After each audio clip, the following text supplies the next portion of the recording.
Olá, este é o programa Universo Holístico e eu sou a Sandra Costa. Hoje eu vou responder algumas dúvidas que eu recebi a respeito de pessoas que querem saber qual é a vibração da casa que elas moram.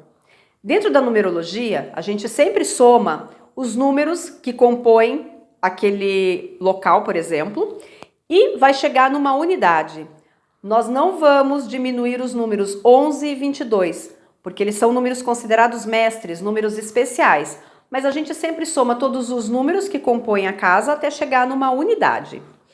Então as pessoas, quando elas moram em determinados imóveis, às vezes moram por um período, às vezes moram a vida inteira, elas estão recebendo também a vibração da casa que elas moram. Elas precisam de alguma maneira aprender a trabalhar com aquela energia do local onde elas estão.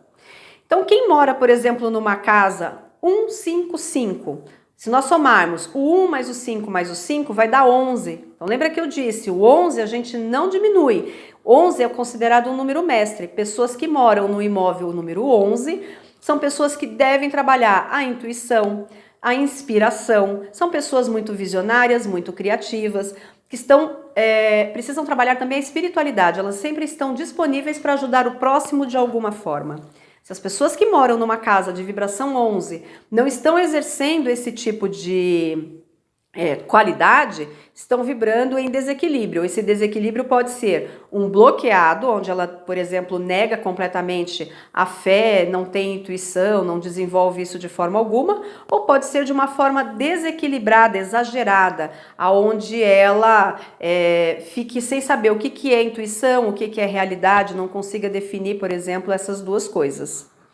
Quem mora numa casa onde a soma dá 22, também tem que trabalhar a espiritualidade, a benevolência, a ajuda ao próximo. São pessoas que vieram aqui de alguma maneira fazer algo grandioso em prol da humanidade.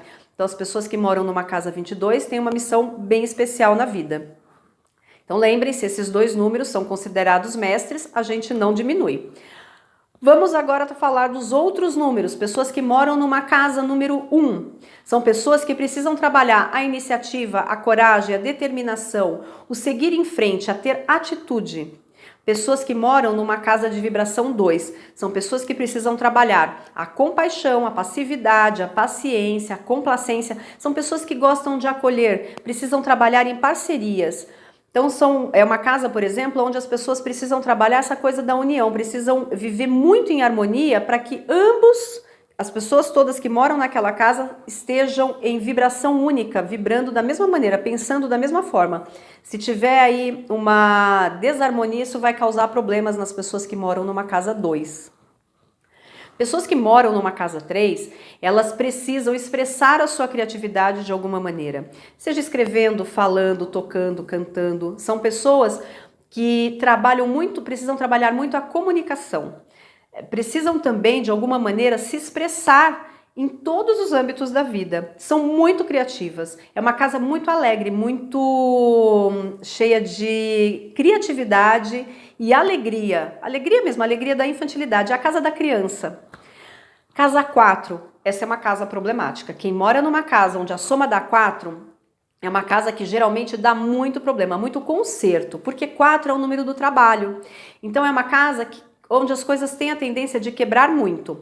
Então, estoura a lâmpada, queima a lâmpada, vaza a torneira, quebra o piso, tem vazamento de gás, enfim, é uma casa onde muitas coisas geralmente acontecem. Precisa equilibrar a energia de uma casa 4 para que ela não traga essa coisa de ficar quebrando demais. A casa 5, ela é ideal para quem quer fazer alguma mudança na vida. Então é uma casa onde vai trabalhar muito essa inquietação, essa mudança, necessidade de liberdade. Então, por exemplo, se você quer mudar de casa e a soma da sua casa não está dando o número 5, tem que colocar uma letrinha lá para harmonizar, para dar um 5, para você conseguir vender, fazer esse processo de agilidade. Quem mora numa casa 6, essa é a casa da mãe, é a casa do lar, é a casa onde ninguém quer ir embora. Então as pessoas chegam e elas têm dificuldade de sair. Inclusive os filhos muitas vezes têm dificuldade de sair de casa, deixar o lar, deixar a mãe. É uma casa muito acolhedora. A casa 7, ela é ideal para quem precisa estudar, por exemplo, para um concurso público ou para um vestibular. Ela é a casa da introspecção, ela é a casa voltada para o autoconhecimento.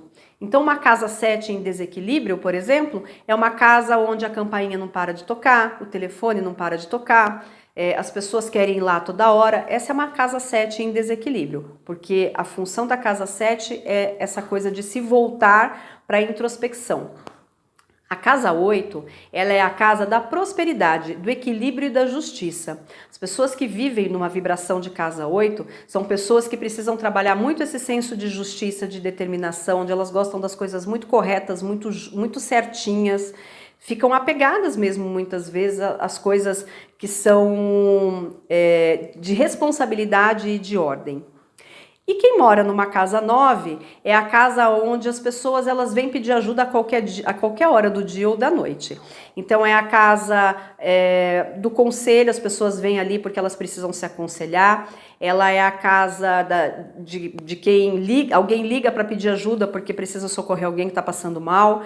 Então ela é uma casa que também dá muito desgaste financeiro, porque o dinheiro entra e sai, você nem vê basicamente a cor do dinheiro. É uma casa que, em termos financeiros, ela não é muito aconselhável, por conta dessa questão de, parece que o dinheiro entrou entra por um lado e sai pelo ralo correndo. É necessário uma harmonização para viver numa casa 9. A casa 9 também é muito de encerramento de ciclos, então podem acontecer numa casa 9 muitos rompimentos, muitas finalizações. Bom, hoje eu vou ficar por aqui com essas informações, a semana que vem eu volto para a gente conversar um pouquinho mais. Boa semana para você!